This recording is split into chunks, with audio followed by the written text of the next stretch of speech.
Hey, CJN podcast listeners, Michael Freeman here, executive producer.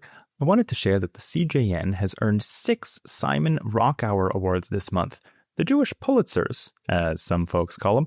We took home awards for magazine writing and design, and for feature stories on a Holocaust music project, BDS on Canadian campuses, and 4 women who discovered they were sisters in their golden years, thanks to 23andMe. But we can't create award-winning journalism without your help. If you value independent Jewish journalism, please consider supporting us today at thecjn.ca/donate. We believe in peacekeeping, not policing, diversity, not assimilation, and that the beaver is a truly proud and noble animal. That's extensive. That is intense that you know that.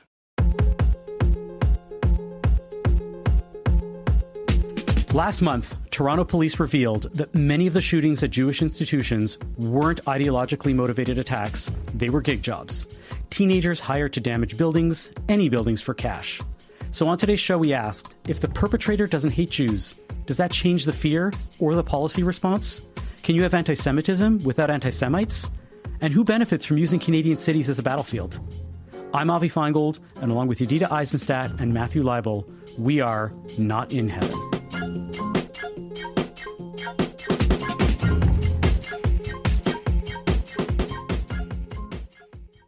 I got to shul early enough that the woman who was like organizing the honors for the women in our shul could ask me early enough if I wanted to say the prayer for the U.S. and for the state of Israel. And I tried to say yes. And when I got up there, it hadn't even occurred to me that it was July 4th, which I only realized after the fact. So probably I should have said something about that. But it was a noteworthy, lots of fireworks weekend. One of the small minions that I go to, the rabbi was away this week, and he actually asked me to read the Torah and to speak. But I ended up with a really good Dvar Torah that connected the two, Canada and USA and 4th of July and the Parsha together. In a super nutshell, it was like there's a difference between Pinchas and the daughters of Tzilofchad, in that Pinchas shot first and then worried about whether it was the right thing to do afterwards. He didn't ask whether it's the right thing to do. He just did it. And the daughters of Tzilofchad, they asked nicely, and they got the law changed for them. And Pinchas is like the American Revolution. You say, this isn't right. We're going to shoot first, and we'll wonder if this country is going to work out. And the daughters of Tzilofchad are like Canada. If you ask nicely, you still end up with a wonderful country. And the law changes. Bravo. That's so very, very clever. The right-wing influencers here would call low-T Canada. Yeah, maybe. Yeah. I got to invoke... Do you remember that amazing Molson Canadian commercial, The Rant? Hey, I'm not a lumberjack or a fur trader, and I don't live in an igloo or... I can recite it by heart. I am not surprised by that in the least. A Chesterfield is a... Yeah. So a toque is a hat. I am Canadian. And it's pronounced Zed. And I don't know Jimmy, Sally, or Susie from Canada, although I'm certain they're really, really nice. And it is. I can do it too.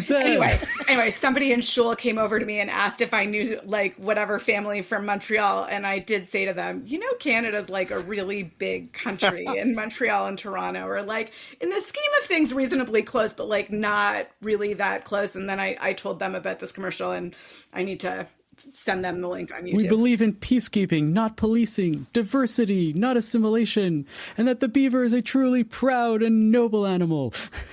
That's extensive. That is intense that you know that. But maybe you guys need to know that. Maybe that should be, hang on. Maybe in order to be a Canadian living abroad, particularly in the States, you should have to be able to recite that. Kind of like being able to change a tire or parallel park before you get your license. If you're going to represent Canada far away, they need to know that you know the creed. This is the way.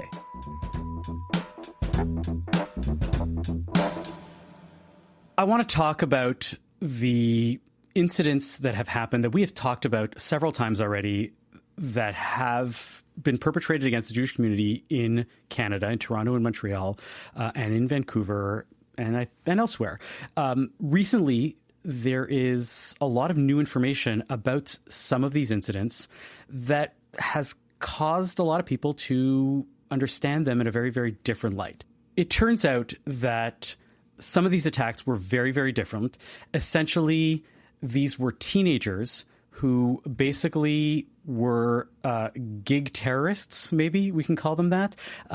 People who went online or were approached by semi-strangers, and in exchange for money, basically, they were offered the opportunity to go and commit arson or other violence or graffiti against these Jewish institutions. When you film it and you prove that you're the one that did it, we'll send you some crypto money, right? And as part of the discovery, they've realized this is not just against synagogues. This is against waste management companies, other random institutions that somebody wants targeted in some way or another, and uses the anonymity of the internet and the anonymity of crypto to be able to find somebody willing to do it. This changes everything, if you ask me. So I guess I want to start this question by asking if the entirety of our thought process was that Canada is now this supercharged atmosphere of anti-Semitism. The language that is used in these protests ennobles people to do this and enables them to go and physically act out some of this anti-Semitism. Does the fact that these are, Uber criminals, not Uber as in very big, but like Uber, Lyft, TaskRabbit, stuff like that. Does it disprove the diagnosis? Does it make it complicated? What is going on here when we know this new bit of information? So I don't know if this changes anything for me. I think that the context in which this happens, and that the fact that it was really easily believable given what we see on social media, graffiti, stickers, general discrimination against Jews, exclusion of Jews who don't declare themselves to be anti-Zionists. All of that isn't erased by the fact that these were gig violent perpetrators. And the fact is that the people who were paying them, likely working for the Iranian government, were, doing the thing that people have been chanting for a long time, including in Canada. As far as I can tell, this is globalizing the Intifada, right? This is taking the fight to Western countries and using the Jews to destabilize them. I don't really think this changes very much at all. Matthew, you got something? Well said. I think Yadina makes some just chilling but very obvious points that if someone came along and torched your synagogue and something terrible happened, if it was at 3 a.m, but God forbid someone was in there, the fact that it was a gun for hire isn't going to change the disastrous. It's lucky that this is just in the middle of the night. As far as the whole climate and the whole big picture thing that this is happening in, I don't know that we get to rest easy just because it's not our neighbor, but it's some guy who's hiring our neighbor. I don't know. I'm kind of with her, at least on the outset. But Avi, you can convince me otherwise. Go for it. Let's think about it like this, and this is coming from the way in which the Jewish community, and especially some of the larger Jewish community institutions in Canada, have been thinking about this. The dialogue has been heated since October 7th. It's been rising and rising and rising. This is going to lead to increased violence, to an event like at Bondi Beach or something like that, and we need to take care of everything now. We need to lower the rhetoric, and we need to make sure that none of this happens. What I would argue is that the rhetoric may be increasing, but if the only thing that is getting people to start being physically violent towards synagogues, even in this manner, is needing to be paid a lot of money by somebody who you don't even know, and you're doing it for any other mafia-related torching of a waste manager. I don't know if it's mafia-related. I have no idea. But the report showed that there were many non-synagogue institutions that had been targets in the same sort of way by the same networks of people. Some of them may have been paid by Iran. Some of them may have been paid by somebody else. So the fact is that the rhetoric is there, 100%. The violence is there, but you haven't yet made the connection between the two, because if the only reason why somebody is creating that violence is because they're getting paid, then that break happens. So first of all, I think it remains to be seen if all of these acts are being coordinated by some actually brilliant mastermind in Iran. I will give them a lot of, I think this is brilliant. And I also think the guy who murdered with a gun the 2 embassy workers outside of the Capitol Jewish Museum in downtown DC, was he one of these guys for hire? I don't think so. I think that he was ideologically driven. Who went out to kill Jews. What I'm trying to point out is that so far, many of the acts that were assumed to be ideologically driven in Canada were not actually necessarily ideologically driven. And I'm saying you can't actually look at those in isolation, because it's not just about Canada. But also, we don't know if it was 100% of them that are this, or if it's 50% of them that are this. And I don't think that we can separate the acts of violence from the rhetoric. And the rhetoric, granted, is what made the violence believable and authentic. And it still is. I think that the thing here is that the Jewish community doesn't feel any less terrorized because it wasn't necessarily originating in Canada. I don't feel better about that. It definitely makes it more complicated, but those synagogues were still attacked because they were synagogues inside of a Jewish community, and the quality of that kind of violence is still qualitatively different than whatever other kind of motivated violence against a, waste disposal company or tow truck company. If you knew that you lived in a country where there was a lot of hateful rhetoric or a lot of strong rhetoric, but it always remained at the level of rhetoric, meaning nobody wanted to escalate this to the point because they're like, no, that's not who we are. We are actually a people that wants to protest, but we don't actually want to cause violence because we want our voices heard, and that's what we do. Would that actually make a difference to you as a person living in that country, or would you still feel like this was a scary place to live in?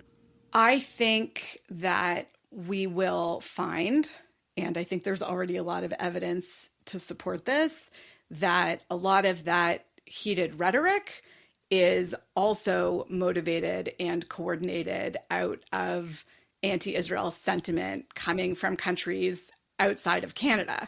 So, I think this is a coordinated campaign. I guess to Avi's point, Yedida, the violence, the physical violence against Jewish people, thank God in Canada, has been very, very low. And these incidents that have been mostly in Toronto and in Montreal, I'm talking like a Jew from Winnipeg. There are protests. Winnipeg is big enough that we've got multiple corners, Confusion Corner, Grant and Kennison, where there are targeted large protests, the rhetoric we're talking about. But we've not they had some spray painting, but everyone followed that story, and it was a mental health issue, and it was a lot of different locations, and there were Muslim-owned businesses that were targeted as part of the same spree. But these couple of incidents that are now being described, or almost kind of the scariness is being deflated from them by saying, well, hang on, it was just somebody from away who paid somebody to go and shoot it in the middle of the night. I get why Avi's I get that first feeling is okay, that's kind of this is not, I don't know, I don't want to say real violence. Of course it's real violence, but it doesn't feel in the same kind of threat. However, I think that there are still, I get in some ways more concerned about the bubbling, the rhetoric. If you're talking about a world with constant screaming and the temperature rising and rising to the point where the new temperature is higher than it used to be, that's literally global warming. And that has so many other, I can't even guess kind of, I don't know if violence becomes one of those things, but it just seems like if the Winnipegs now start becoming as angry on the streets as the Torontos, then one day the Lacombe Albertas might be as angry on the street. And that to me is even scarier. If the way in which we think about the temperature rising in Canada has been, I feel so scared to be a Canadian. There's so much violence against Jews. Look at this incident, look at that incident, look at that incident. And then you find out that that's not actually Canadians doing that. That's being orchestrated overseas. Then all of a sudden, do you feel safer knowing But my answer to you is I'm saying yes and no. I think it's the same thing. I think in the short term, I feel yes. better. But in the long term, I don't think any of the real big problems are being answered. Like, I wasn't personally, if we're talking about Matthew Leibel again here, I wasn't personally affected by that shooting at 3 a.m. at a synagogue, right? But I am, like all the other Jews, personally affected by the constant rising temperature, by whatever you want to say, school boards looking the other way, governments looking the other way, police looking the other way. Like, just because the incidents weren't perpetrated by other Canadians in the same kind of old-fashioned, like, homegrown way, I don't know what we're calling it. I think it also, even if it's being coordinated from overseas, right? Like, the Jewish community knew that it was being targeted because it was a Jewish community. And the young man in Montreal who firebombed the synagogue, who part of his defense is, well, I didn't realize it was a synagogue. It didn't register for me that it was a synagogue. Well, you're still throwing a firebomb into a building and trying to set it on fire. So probably you shouldn't do that. And like, would it really, like, the whole, like, that whole thing is crazy, but also to tell the Jewish community that they're being randomly targeted is just patently absurd. No, I don't think they're being randomly targeted. No, that's of course not. Yeah. So hold on a second. So let's look at what the government has been promising and what the Jewish community keeps saying is not enough. It's not enough. We have to crack down. We have to crack down. We have to crack down.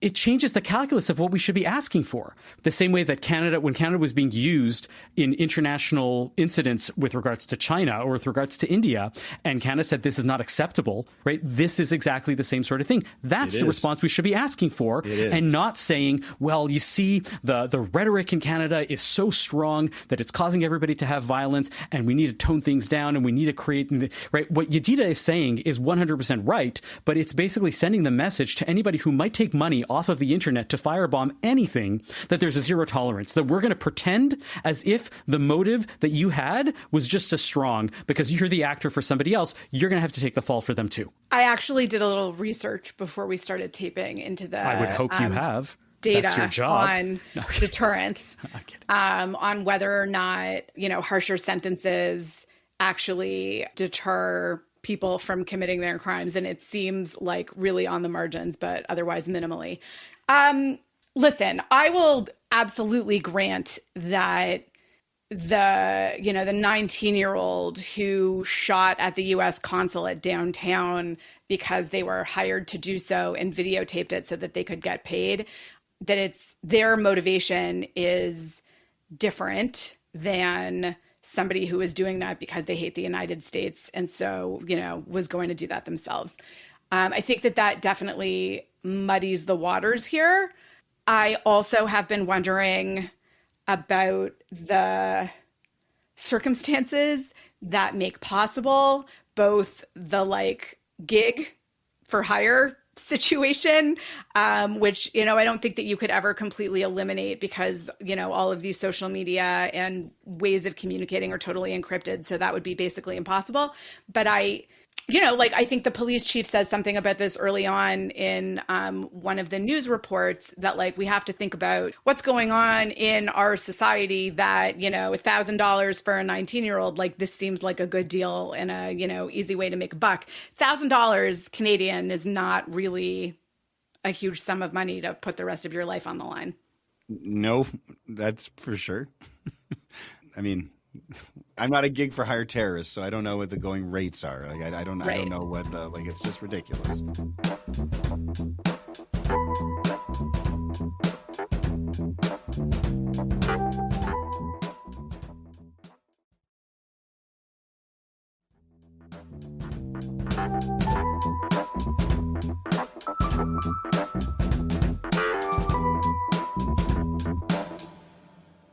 I digressed. The question of policy prescriptions and whether or not this changes the government of Canada's reaction, after October 7th, knowing that Israel would react basically the way that it did, I think Canadian Jews sort of braced for being blamed for it because that's inevitably what happens. And it was also really interesting to see, certainly on American campuses, I assume also on Canadian campuses, that even before Israel responded at all, there were marches against Israel, of course, a day or two after October 7th. So what I'm trying to say is that I think that a lot of the campus activity is also coordinated from Sure. outside factors. Look, and we see it on social media. It's on TikTok. It's on Instagram. It's all over the place.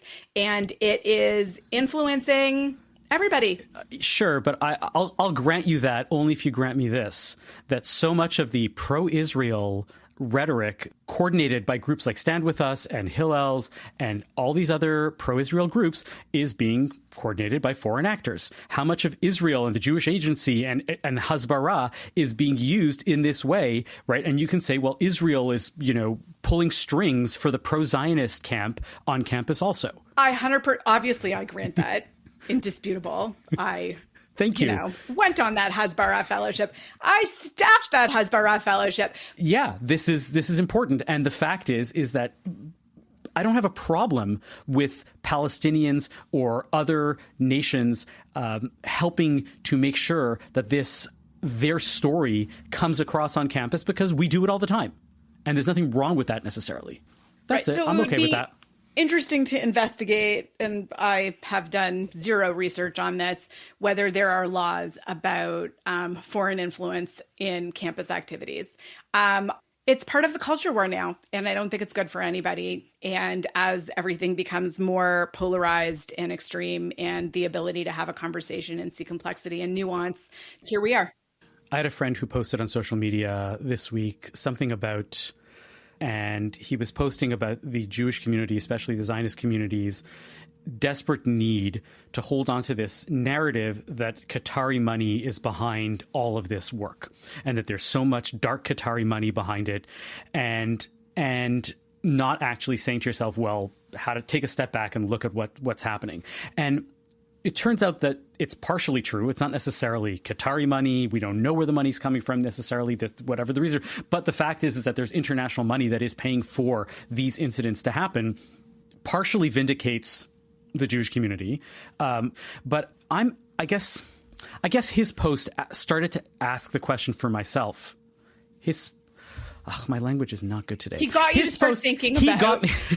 He got me starting to think about how we need to create this narrative about what's going on in North America in a way that exonerates us, that says it's not our fault, that we've been doing all the right things, and that there's this billion-dollar, trillion-dollar campaigns that are being poured into North America to make sure that the pro-Palestinian side is the biggest and best side possible, and we have to fight it, but we've been outmatched. We're still the underdogs in this because we don't have the resources that Qataris have. I don't know. The question of the policy prescriptions and the relationship between the rhetoric and the violence, again, I don't really think that Canada can separate them, because if MI whatever in England finds that the people who've been stabbing Jews in the Jewish neighborhoods of London, even if they were paid by outside actors, those people are still maimed or dead. I don't think it really changes that much. And I do think that there is a relationship between rhetoric and violence. And while I was prepping, I was thinking a lot that I think actually the violence for hire that intentionally did not actually kill anybody, but just scared people and intimidated by shooting at empty buildings or firebombing empty buildings in the middle of the night, it crosses that bridge from the rhetoric into the violence, right? So it's baby violence, and then baby violence begets more violence. It's just, testing the waters to see how the police and the government react. Are they going to do anything in defense of their communities, right? And I think it's part of this plan to destabilize, and it was working. It is working. It's still working, right? Because we're having this conversation about now, how do we make Jews feel secure? What should the government do? Does this change anything? Are the Jews crazy because it, may or may not change anything for them? They still feel discriminated against and, held responsible for Israel's actions, and the world can't understand why they feel this way or why Israel's important. There's just, it's not, I don't know how it changes so much. What you're asking is that ideological anti-Semitism has this policy solution, whereas violence that is like gig based, that is international, is a lot harder to deal with because it becomes chaotic. You can just throw like, money at any sort of violent criminal and they're going to go and do it.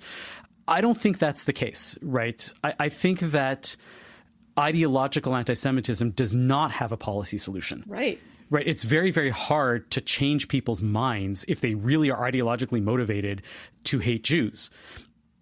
Gig-motivated violence is actually probably much easier to deal with because you basically say, if you're going to take money off of the internet to commit a violent act, whether it's against a waste management company or against a synagogue, right, this is the punishment, and the punishment is going to be way higher because you've decided that you're going to become a criminal for hire. We're going to punish this in a certain way, and we're going to punish it in a much stronger way. And then all of a sudden people have to decide to themselves, is this worth it or not? I think that the difference between what you're saying and what I'm saying is that you think that the distance between the anti-Jewish rhetoric and the anti-Jewish violence is much greater than I do. I think that's a very close distance, and identifying as a Jew and like lumping them in with this collective rather than allowing them to be individuals. I think that those are like hallmarks of anti-Semitism, and whether it's rhetoric or violence, I actually think that it almost doesn't matter. So I don't think that the policy prescriptions are so different, and the like fact that it seems that foreign actors have pushed from rhetoric into violence, I think almost doesn't matter. Canada is a country where rhetoric exists, where if you want violence, you have to actually pay somebody to do it, because nobody really takes that leap and says, I really don't like Israel, and therefore I am going to go and cause violence against the Jews. That doesn't happen nearly as much as we want to imagine in Canada. That's my point. But I think that the feeling that Canadian Jews are feeling of like, oh, my neighbors aren't the neighbors that I thought they were, and this country isn't the country that I thought it was, I think that we would be feeling that, even without the violence. But, I could rethink that. Bilam is literally a biblical hitman. No, he's not. He's just a prophet. He's designed to go and speak about it. He's a prophet for hire. To go and curse them, and he's brought in. But he's not going to go and kill. I mean, the definition and the spectrum is widening, but it's baby steps. Yeah, it starts. I don't know. I don't know. Balak hired him to curse a people. I mean, I don't know if the curse was supposed to end in anything less than death. That's a hitman, dude. There's a hitman in the Torah. Let's move on to textual healing. Textual healing. It's time for some textual healing. Let's get biblical. Tell me a parsha, and we'll make it physical. Textual healing. It's time for some textual healing.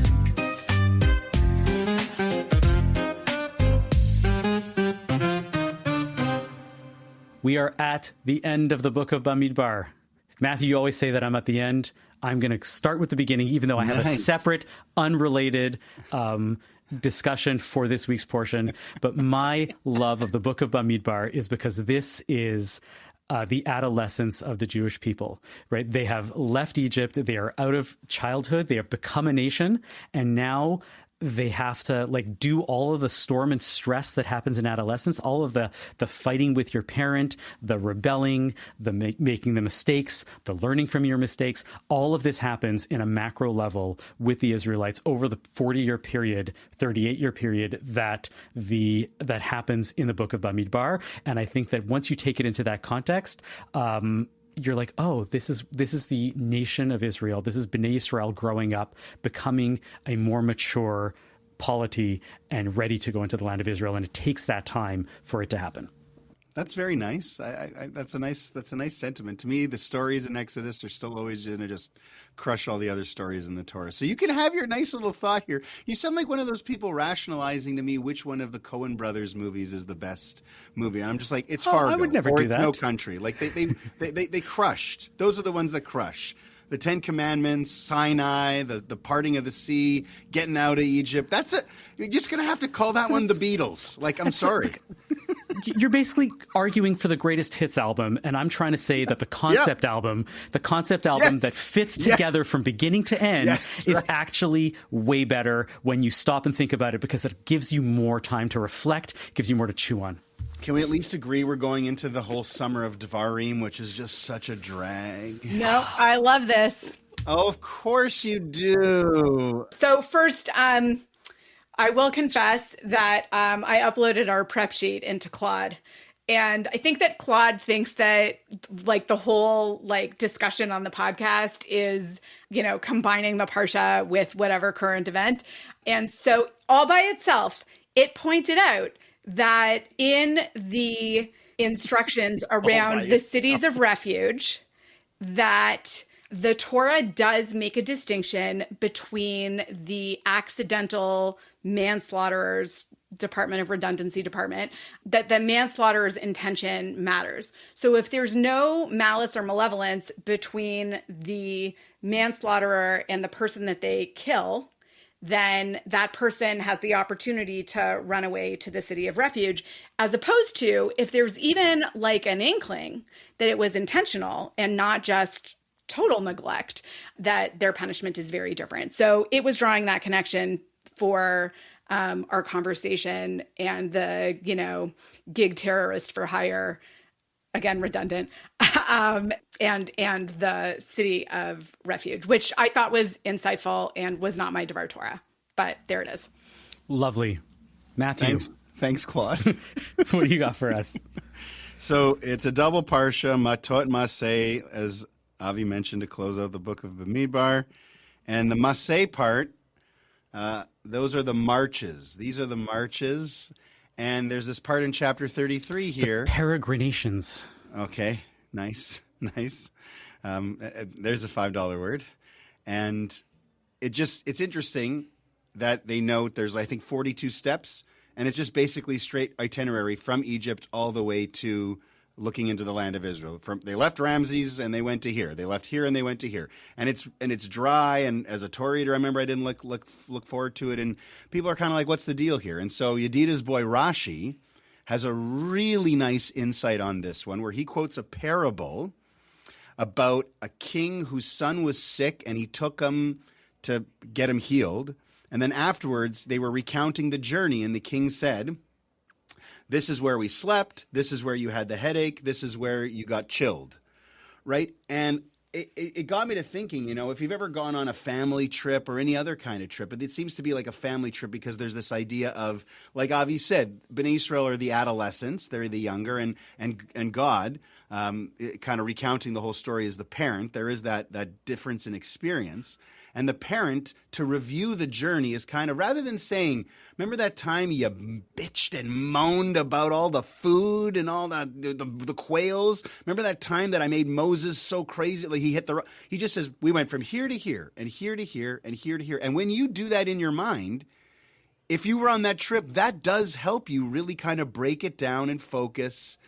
It's like the reader didn't need to know what happened in those places, but for the people who heard it, they went from here to here. At the end of the journey, it really is kind of the opposite of a boring list of places, and it's a memory exercise. It's a way of encapsulating the whole journey that Avi's talking about, this period of growth, into literally a physical journey with the stops along the way, some stops longer than others. And Rashi's use of the parable points out that what I always viewed as a really, really rough spot in the Torah, as usual, is usually somewhere in the Torah that contains deep and wonderful textual healing. Oh, I love it. I want to go to something at the very end of Maseh.